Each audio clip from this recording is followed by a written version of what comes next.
Aloha and welcome to Inside the Writer's Studio.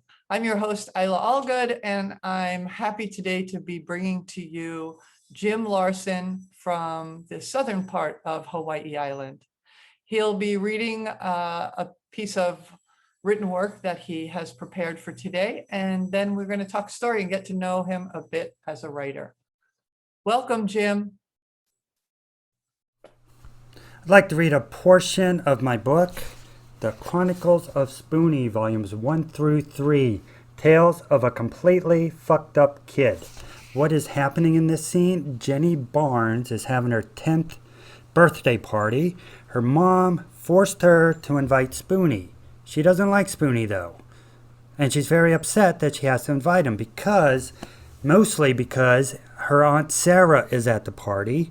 She has not seen Aunt Sarah in 18 months and wants so badly to impress her with the good life she's living, but she just knows that's not going to happen with Spoonie there. So here we go. As far as children's birthday parties go, this one was typical. It had snacks, games, cakes, presents, and all that stuff.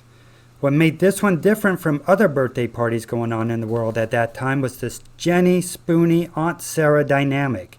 Jenny wanted no tomfoolery, goofing around, or stupidity. Aunt Sarah has been through hell, and this party was her chance to ease back into her life. But with Spoonie there, Jenny just knew that Aunt Sarah was miserable. And she couldn't help taking that personally. It hurt her every time Spoonie did a Spoonie thing. And Spoonie did a lot of Spoonie things. The most egregious had to have been the duck, duck, goose game. That was as bad as it could possibly be. You know this game, right? A bunch of kids sit in a circle. One of the kids is it, and that kid taps each kid in the circle on the head and says duck. After a few ducks, the kid says goose. Whoever's goose chases it around the circle trying to tag him. Simple, right? It's supposed to be. It's not, though, when Spoonie is it. Spoonie started with Jenny. Duck. He then continued around the circle to the next kid, and the next, and the next. Duck, duck, duck. Every kid tensed as Spoonie approached, ready to jump to their feet, ready, hoping to be the goose, ready, wanting to chase Spoonie around the circle, wanting action, wanting fun, wanting to run, wanting the thrill of competition, wanting to chase, tense and full of adrenaline, dying to best Spoonie by tagging him. Duck, duck, duck. When he got all the way around the circle and back to Jenny, everybody was certain Spoonie would say, goose. He had to, but no, Jenny was a duck again. Just another duck, like all the other ducks. Duck, duck, duck. Spoonie went around the circle one more time, and then another time, and then another. From where Jenny was in the circle, she could see Aunt Sarah on the couch watching the game while sipping her coffee. Aunt Sarah's brow was furrowed. Her mouth was scrunched up, and she had tears streaming down her face. She was shaken, but it seemed she was making an effort not to. Oh my God, Jenny thought. Aunt Sarah is miserable. Spoonie isn't playing the game right, and Aunt Sarah is having a terrible time because of it. Damn it, Spoonie, Jenny screamed in her head. You fuckwad. That's a word she heard her dad say about somebody he works with. Her dad is a managing asphalt consultant with Tadmore Asphalt and Paving. That's why he couldn't be at the party, even though he said he really wanted to be. Managing asphalt consultants sometimes have to work on the weekends. That's what keeps a roof over our heads, he says. Duck, duck, duck. Spoonie continued on and on and on. You're supposed to say goose, Quincy Packer told him. Please, make Spoonie say goose, dear Jesus, Jenny whispered in a quiet, frustrated prayer. Say goose, Tom McKinnon whined. Tom McKinnon is a whiny little thing. Say goose, Gene Backerbrack yelled. Come on, Spoonie, Milton chimed in. Say goose. Duck, duck, duck. Say it, yelled Owen. Say goose. You better say goose. Duck, duck, duck. Around and around the circle he went. Duck, duck, duck. You better say goose or you're going to get it, Gene yelled. Yeah, you will, added Owen. Say goose. Spoonie, say goose. One more whine from Tom McKinnon. Come on, God, make Spoonie say goose, Jenny prayed again, nearing tears as she looked at her Aunt Sarah on the couch about to lose control. This isn't fair. I'm serious, Spoonie. Say it. Say goose.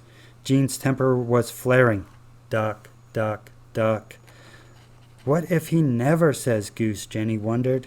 Duck, duck, duck, Spoonie continued. What if that's all we are meant to be in life? Just a bunch of ducks. Maybe Spoonie was sent to show us that. Maybe we want to be a goose so bad just so we can feel like we are better than our friends, even if it's only for a few seconds. That's important, isn't it? To be different sometimes, like Aunt Sarah. She spells her name without an H, but Sarah Hodgeclam spells her name with an H. They both sound the same, but they are different. Maybe we want to be different just to remind ourselves that we are individuals when in the world they want to make us all the same. Jenny didn't know it, but she just had a deep thought. She'll have another when she's 12, and a whole lot more in her 30s. Just say goose, Jenny screamed. Duck, duck, duck. Spoonie was either oblivious to the anger he was creating, or he just didn't care. The smile didn't help. He was just so happy to be saying duck. Judy Winslow gave up. She sat there, despondent, with her chin on her fist and her elbow on her lap. Jenny stole another glance at Aunt Sarah. Her hands were cupped over her mouth, rocking on the couch. She's crying. She is. She's trying not to, but she is. She's crying because she wants Spoonie to stop saying duck and say goose, like he's supposed to.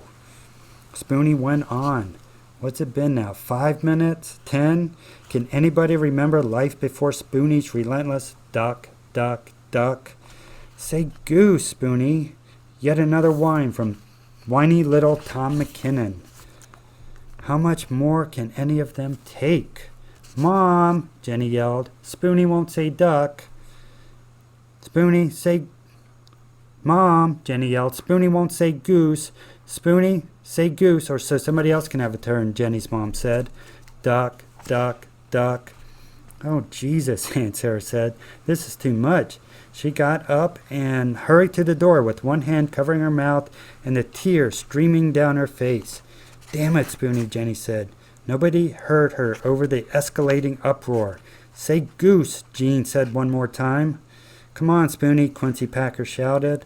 Soon every child in the circle was yelling at Spoonie to say goose. Duck, duck, duck.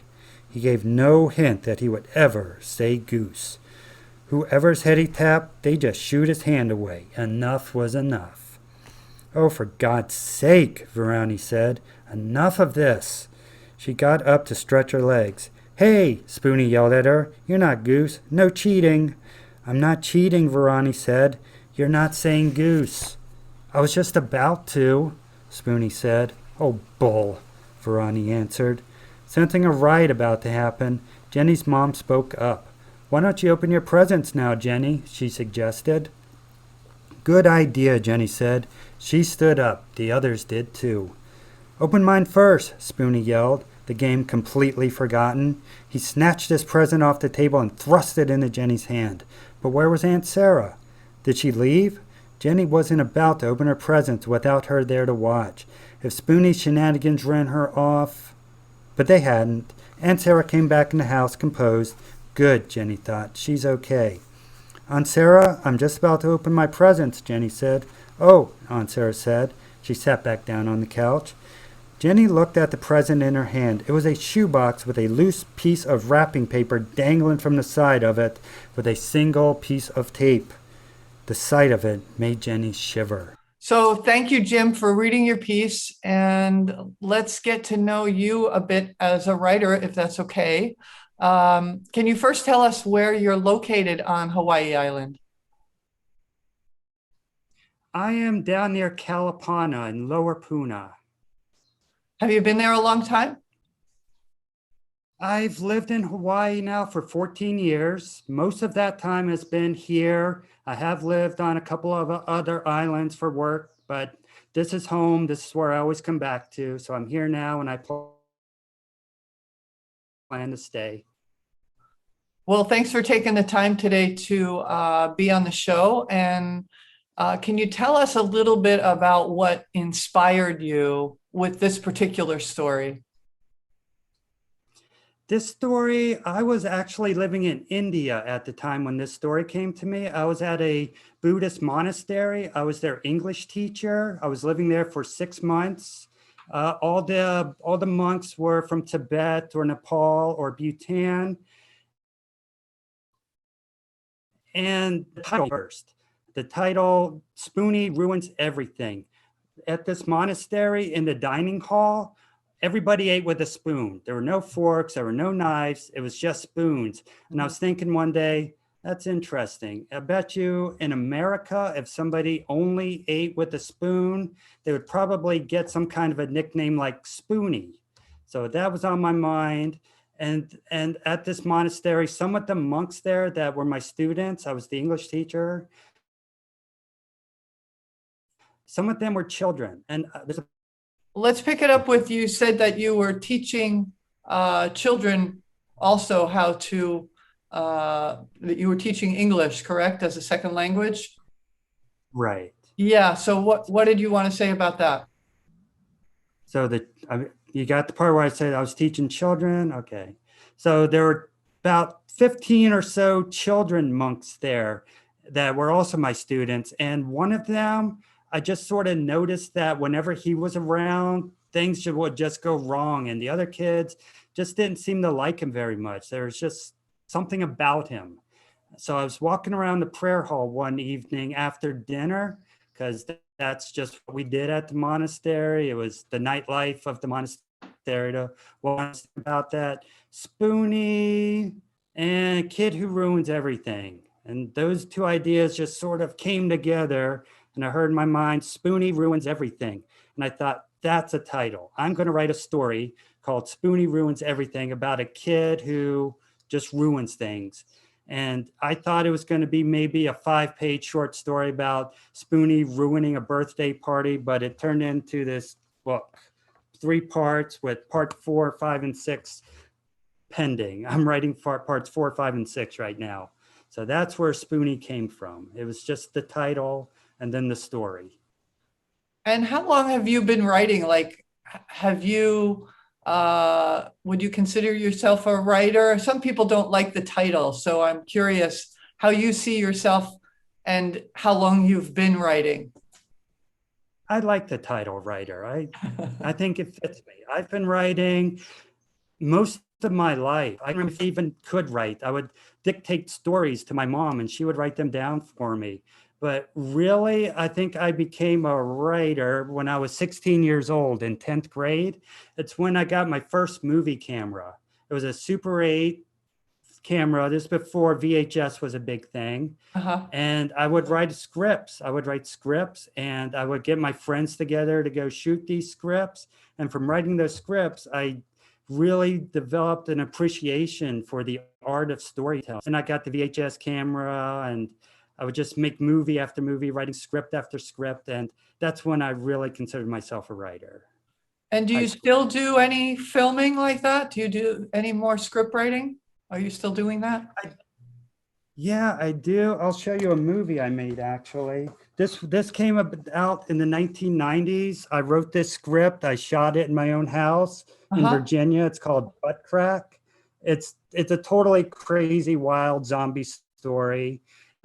It's still popular today. People find me on Facebook saying, "Are you the writer of Butt Crack?" And I got a lot of Facebook friends that way. So I've made that. I've made some amateur videos, kind of like my old ones.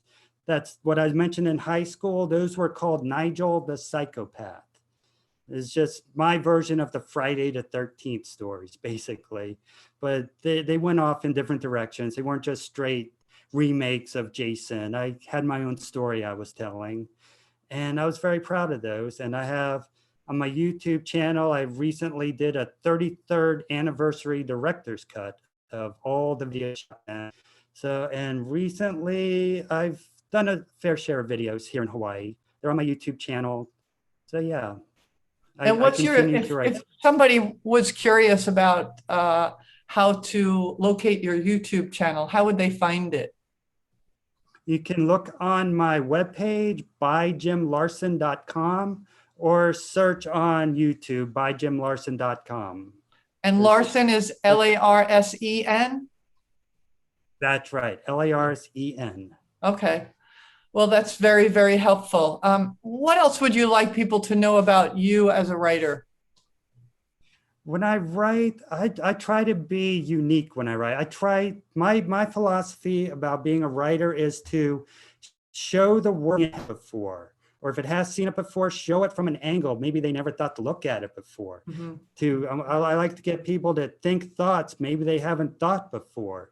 I just like to innovate. I like to be new. I like to find inspiration in small things and just make it a big thing, or find something big and just find something small about it. I try to be unique when I write. It sounds like you are. Thank you.